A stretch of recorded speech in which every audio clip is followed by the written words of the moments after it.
This works, okay? So follow along if you can. North Park beats Illinois Wesleyan. Carroll beats North Park. Elmhurst beats Carroll. Illinois Wesleyan beats Elmhurst. And again, North Park beat Illinois Wesleyan. It's one of the circles in the CCIW that certainly makes you go, wait, what? Well, it's the CCIW, I guess, is where we could start with it. But at the same time, it's nice to have North Park in the conversation. As I called up Coach there in the break, he reminded me of something. It's been 7 years since he's been on the show. Wow. Two things there. We've been on the air long enough that seems significant. This is our 14th season. Second of all, can't believe it's been 7 years. North Park's having a great year. 2 preseason All-Americans maybe are helping that out. So let's go to the City of Salem Hoopsville hotline. And joining us there is Tom Slyder of North Park. Coach, welcome to Hoopsville, sir. Well, thanks, Dave. Appreciate it. I did notice that you kind of mentioned, not being on the air in a while. We didn't have a headshot of you, which just means that, we haven't had you on in a while since we went to video.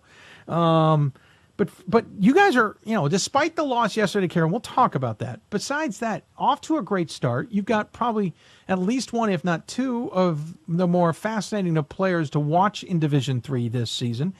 And I would argue, I don't think everybody had their eyes on you to start the season, despite those 2 good players. Well, why not? I don't know. I was leaving it open-ended for you. Well, I mean, we haven't done our part here enough, I guess, to have people have their eyes on us. But I would tell you this, that I think people that are close enough to the program, and I think there's some people within our conference that would tell you that, we've kind of been emerging for the last couple of years. Mm-hmm. We just haven't been consistent enough. And part of that is we do have 2 pretty dynamic players. I mean, there are not many coaches who get a chance to coach 2 All-Americans on the same team. It's the first time as an assistant or a head coach in my 23 years of coaching that's ever been an experience of mine. So if you can surround some players around those guys, you should have a pretty good shot if I don't screw it up too bad. I was going to say, that must be interesting practices. Do they call the plays? Do you have any control over practice with 2 All-Americans sitting there? We just roll the balls out, and I stay out of their way, Dave. Yeah, very good. Very good. Makes sense to me. Hey, listen, you started the season, and I'll admit, I played a little laissez-faire with this. You beat Chicago, and the first thought I had was, well, they beat them last year. Okay. I'm kind of used to that outcome. You then beat Dubuque, you beat Adrian, you beat Alma. I think a lot of people dismissed that win because Alma was not as good, didn't have as many parts back as everybody thought they did. Beat Augustana. We knew there were a lot missing from that. For me, it was finally the win over Illinois Wesleyan, and I went, okay, I know he's got 2 All-Americans, but clearly he's got other parts here. This team is for real. But how's the barometer from your point of view? Well, if I sat here and told you we didn't expect to have a special season, I think that wouldn't be accurate, because though we haven't done that, we haven't completely broke through. There's always a part that, can we get this done? It is now the time. And, this is my 5th season at North Park, and when we got here as a staff, we basically totally gutted the program, unlike when I was at Anderson, and we just kind of picked up where it was. North Park has not been at a level of success on the national level since, I think, 1993 was the last time they were at the NCAA tournament. And so, there's a lot of naysayers, a lot of people that say we'll believe it when we see it. And yet, having coached for 23 years, you kind of get a feeling with your guys. And I would say that we could have made it happen last year, but we were not mature enough. We didn't handle some of the successes that we had last year well enough, or I as a coach wasn't able to prepare them well enough. So, when you return 8 seniors and 6 juniors, now some of those guys have transferred in, but I think the average age of our team is like 21 and a half or 22. It should be time. You either break through now or it's not going to happen with this group. And so it's not a complete shock. with that said, we just got beat last night, and we're not even a third of the way through the season. We played 7 games, so there's a lot of basketball left to play, and we still have to do our part. Yeah, I was going to say that's the interesting thing a little bit here is the fact that, you did go and lose to Carroll. And again, I mentioned that circle in the beginning of how everybody has beaten everybody. Technically, not everybody is obviously in the conversation of CCIW, and it is rare to go through the conference undefeated and all. But Carroll is in the conference now, so thus we now play conference games in December because the schedule just has to be played out that way. So it's a little bit of getting used to a lot of things this year.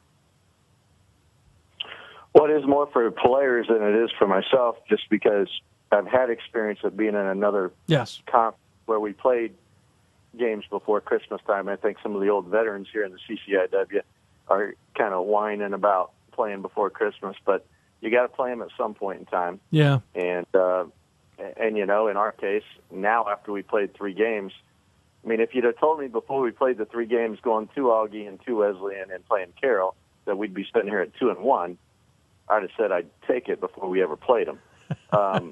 Now, after we won the first 2, now you get greedy, right? So yeah. The only thing that happened last night is, daggone it, we're not going to have an undefeated season. So we'll just get ready to play the next one. What was it about the Carroll game that gave you guys fits? Was it even maybe that the team had, I hate to use the word trap here because I don't think it's the right terminology, but you had been coming off the big game with Illinois Wesleyan, maybe almost a bit of a let down with this game against Carroll, a team that maybe you don't know as well.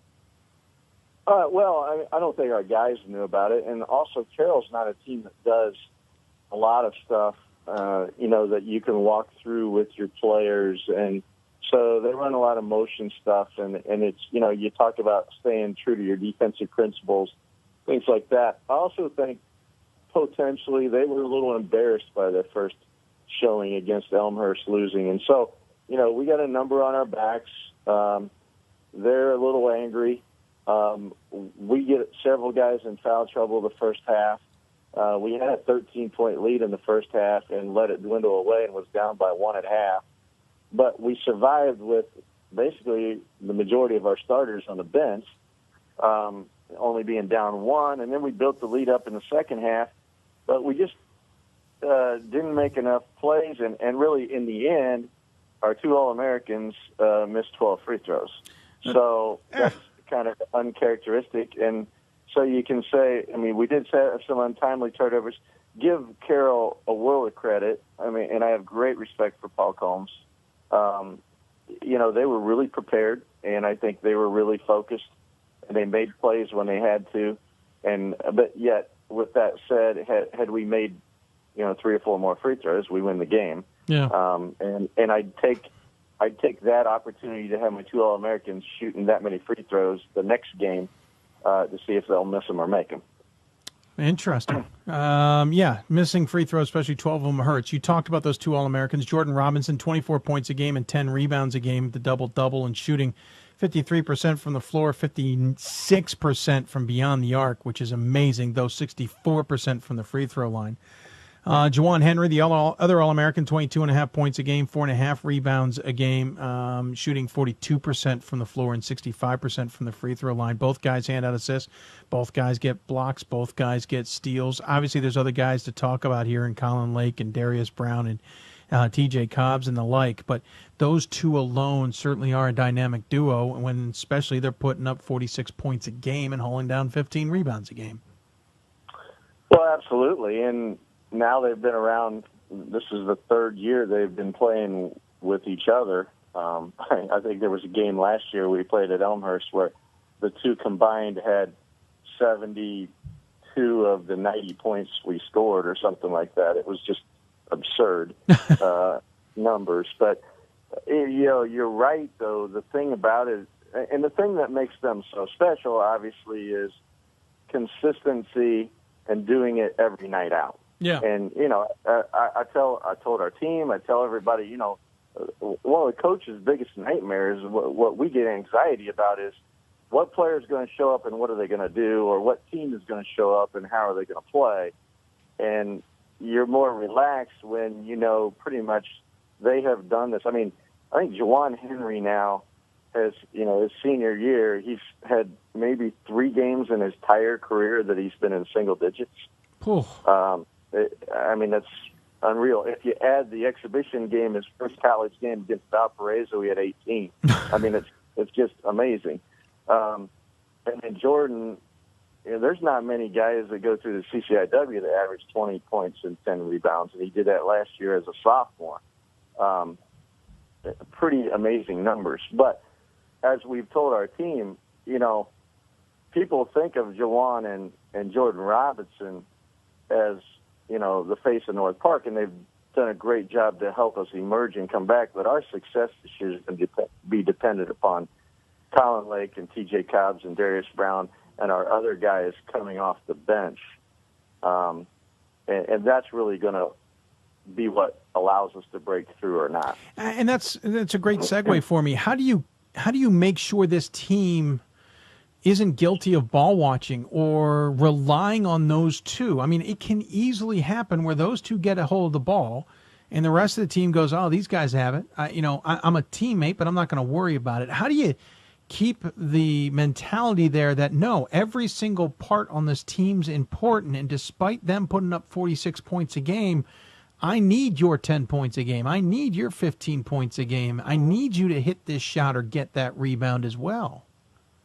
Well, the nice thing about it is I think a lot of people think that Juwan won't pass the ball or Jordan is not. I mean, Jordan had 12 assists against Augustana when Augustana decided to double team him last week. 23 points and 10 assists, I think, is what he had, or 12 assists. I mean, we have trust amongst our team to be able to give the ball. Now, I would say this, as our program was emerging, and we were really bad. I think my first year at North Park, we were ranked 396 out of 419. But who's counting? Now I think the mastery rating has a 3 or 2, so, we won't talk about that. But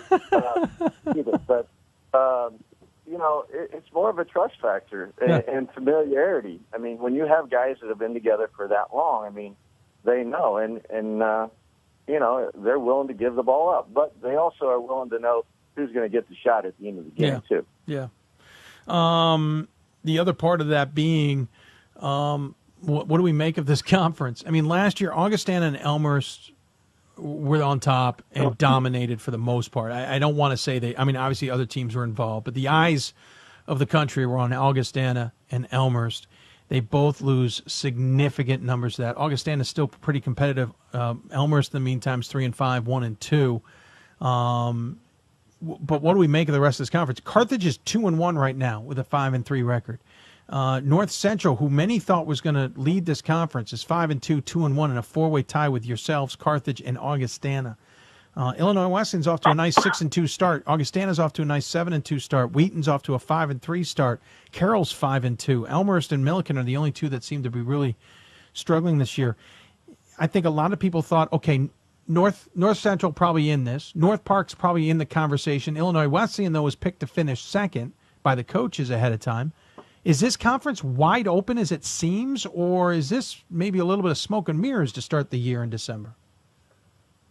I think it's wide open, Dave. Okay. I think it might be. Now, I think they're, like any season, there will be some teams that will get hot and will emerge. But I think Carthage is certainly, going to North Central and winning has certainly perked some people up to say, hey, don't forget about us, you can play the numbers game all you want. And I tell our team, that's the problem. If you want to start scoreboard watching and say, well, we got this because so-and-so beat somebody by this amount, that's your first mistake. Yeah. The only thing you guys need to do is show up and bring it every night, because when you start doing that, I mean, Elmhurst had Carroll down by 23 points midway through the second half last Wednesday night. And called off the Dogs, as I was told, and won by 13. Yeah. We go to Wesleyan and beat Wesleyan by 4, and Wesleyan goes to Elmhurst yesterday and wins by 31. Exactly. If you want to play that game, coulda, shoulda, woulda, whatever, you just can't do it. No. And, I think there's parity at, you hear at Division I, there's parity at Division III basketball also. Yeah, absolutely. And so, and there are really good coaches. And also, you can't ever forget, with technology getting better and better, with synergy and all the games that are available to watch and have it broken down within 12 hours of the game being played. I mean, it takes a lot of the work out of it, and you can know every time the guy decides to go to the bathroom if you want. So, I mean, it's really ridiculous information, but you can have your team extremely prepared if there's certain things that you do that are kind of odd or something like that. You talk about the scoreboard watching. Again, we mentioned it several times on the show before. You beat Illinois Wesleyan. Carroll beat yourselves. Elmhurst beat Carroll. Illinois Wesleyan beat Elmhurst. I mean, it's a circle. Everybody beat everybody in that group. You can't assume anything by those results. You're right. Parity certainly interesting. I'm going to be fascinated to watch the CCIW race. I just hope you guys don't beat each other up so much it affects how many teams can make the tournament. Well, I mean, yeah, I mean that's true. I guess tell that to the people that are the so-called bottom ones that have a chance to beat people up and maybe do it. I mean, they want to win. Yeah. Everybody wants to win. Yeah. I don't. I mean, thank you. You're welcome. Thank you. If we're one of the ones you're hoping we get in. So. Hey, well, let me ask you this: you got Trine ahead, which will be at home on Saturday. Then on, I believe, Monday, you'll be at Manchester, followed by a Wednesday game at Albion before you take a small Christmas break and return home to play Manchester on the 30th before starting conference play. What do you hope to get out of these next 4 games kind of sprinkled in and around Christmas? Well, hopefully get a little more consistency over the course of 40 minutes, and certainly we want to bounce back. We start finals this week, as a lot of people do. So we'll practice tomorrow and then take Tuesday off, and then we'll practice Wednesday, Thursday, Friday, and kind of go lighter, though, except for Friday, and then play. Fortunately, we play at home on Saturday. The way it typically works with our calendar, we play Saturday, Monday, Wednesday. It's been very typical since I've been at North Park that, we get 3 or 4 games in almost a week's period of time when nobody's on campus or on other people's campuses. That makes it kind of difficult sometimes without having anybody in the gym. But, we hope to put together a solid 40 minutes. We don't feel like, other than our game at Augustana where we just shot the lights out of it, we still don't feel like we've played really solid for 40 minutes. We've always had some lulls within the games to kind of let people hang around. And so, that's our next step. And, it's against non-conference people, but, we don't go out saying, well, we can lose this one or we can lose that one. I mean, the goal is to win every one. So,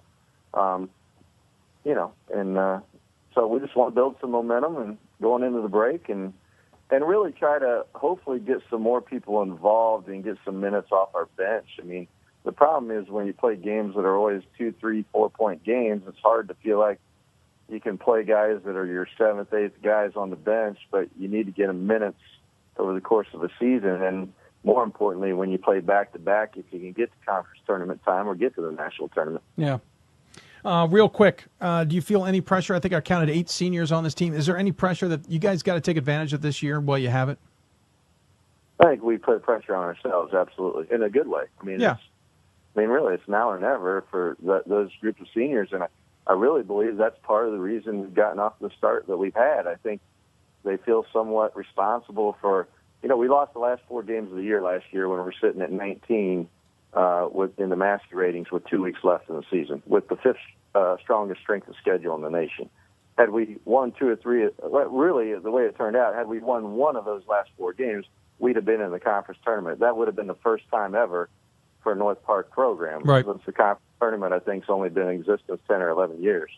If that, yeah. Our 5 national title teams never had that opportunity at North Park. So, I think there's a little bit of an edge. There's a little bit of, it's our time now, and we're not going to squander this. At least that's the feeling I get amongst our guys. Now, we just got a chink in our armor last night because we did get beat, and so you never know how a team's going to respond till you get back out there on the floor. Yeah. everybody thinks they're invincible until all of a sudden they take a loss, and then you find out what you really got. So. That's true. Well, hey, I appreciate you taking the time. You're right, 7 years is way too long, but I'm glad we got you on the air. Congratulations to the great start. Make sure Jordan and Juan don't kind of control things on you too much there, Coach. Good luck with reining them in. But as always, if you remember, we give the coach the final word. Any final thoughts you want to share with those who may be tuning in? Well, Dave, you scarred me for life the last time we talked. You talked about strength of schedule and worried about my strength of schedule wasn't strong enough. So, like a fool, I went out and scheduled, and I had the 5th strongest schedule last year, and now we're at 5 again. And so I don't know if you contaminated my mind or if I thank you, but anyway, I know that's not what you want. But we appreciate what you do, D3 Hoops, and hope to see you down the road. Definitely, Coach. I'm sorry for scarring you. But good luck the rest of the way. Have a happy holidays, and we'll look forward to watching how the Vikings do the rest of the season. Go Vikings. Definitely. Thank you, Coach. Take care. All right. See you. Tom Slyder joining us on the City of Salem Hotline.